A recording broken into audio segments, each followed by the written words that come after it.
আফসোস 90 থেকে 95% মুসলমানের দেশে মদের লাইসেন্স দেওয়া হয়, পারমিশন দেওয়া হয়।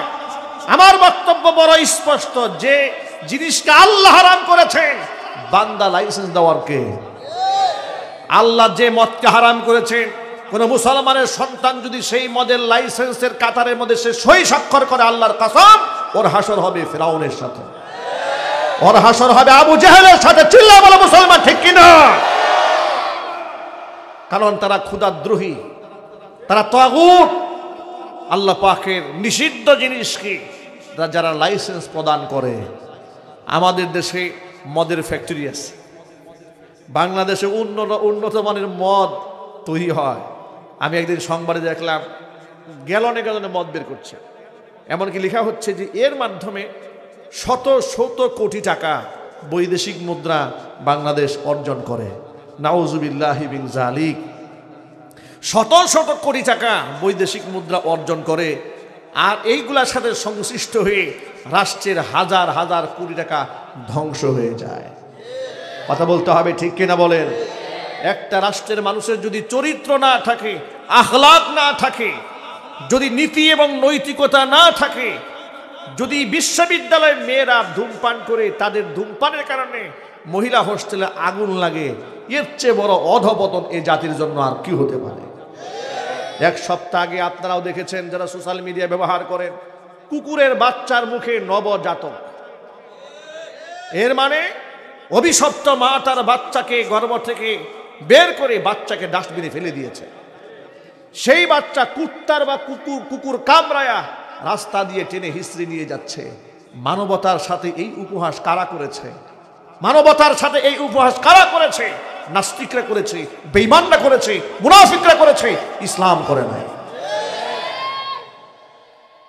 ও যুবক ভাইয়েরা আমার, মা বোনেরা আমার, আল্লাহর নবী রাহমাতুল লিল আলামিন বলেছেন, সালাসাতুন কদ হারামাল্লাহু আলাইহিমুল জান্নাহ, তিন শ্রেণীর মানুষের জন্য আল্লাহ জান্নাতকে হারাম করেছেন।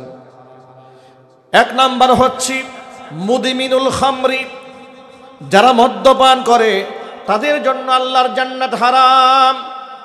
দুই নাম্বার হচ্ছে ওয়ালা আকু, পিতা মাতার অবাধ্য সন্তান যারা, তাদের জন্য আল্লাহ পাকের জান্নাত হারাম। তিন নাম্বার হচ্ছে ওয়াদাইয়ুসুল্লাযী ইউকিরু ফি আহলিহিল খাবাস, ওই দাইয়ুস পুরুষ, যে দাইয়ুস পুরুষ তার অধীনস্থ নারীদেরকে বেপরদায় চালায়। এক নাম্বার হচ্ছে মদখোর যারা, তাদের জন্য আল্লাহর জান্নাত হারাম। এক ঢুক মদ যদি কেউ পান করে, নবীজি সাল্লাল্লাহু আলাইহি সাল্লাম বলেছেন 40 দিন পর্যন্ত তার কোনো সিজদা আল্লাহর দরবারে কবুল হবে না। ওই মদের সাথে মুসলমানের কোনো সম্পর্ক থাকবে? যুবকেরা আজকের মাহফিল থেকে ওয়াদা করেন যে জীবনে কোনোদিন কোনো অনুষ্ঠানে গিয়ে, এখন তো বড় লোকের অনুষ্ঠানে মদ না দিলে নাকি পার্টি জমেই না, ঠিক কিনা বলেন? বড় লোকের অনুষ্ঠানে নাকি মদ হুস্কি না খাইলে অনুষ্ঠান নাকি জমে না। গ্লাসে গ্লাসে টুকা দিয়ে নাকি একটু পান করতে হয়। নাউজুবিল্লাহ বলবেন না? হালাল না হারাম? আর চিৎকার দিয়ে বলুন। আজকে এখান থেকে ওয়াদা করতে পারেন যে মাদকের সাথে আমার জীবনে কোনোদিন সম্পর্ক হবে না। ওয়াদা করেন, হাত তুলেন, আল্লাহর সাথে ওয়াদা করেন, আল্লাহ তুমি আমাদেরকে মাদক মুক্ত জীবন গড়ার তৌফিক দান করো। জোরে কোন আমিন। হাত নামান। বিড়ি সিগারেটও পান করবেন না ইনশাল্লাহ বলেন। এখন আওয়াজ কমে গেছে, যদি বলেন না ইনশাল্লাহ। আচ্ছা, বিড়ির ভিতরে যে তামাক পাতাটা দেওয়া হয় দেখেছেন না? এই তামাক যেটা বিড়ির ভিতরে দেওয়া হয়, আমার বুঝে আসে না যে মানুষ কেন এটা খায়। জীবনে তামাক পাতা দেখছেন কখনো? দেখেন নাই? আমি ব্রাহ্মণবাড়ি আপনার বান্দরবানে মাহফিলে গিয়েছি, অনেক বছর আগের কথা।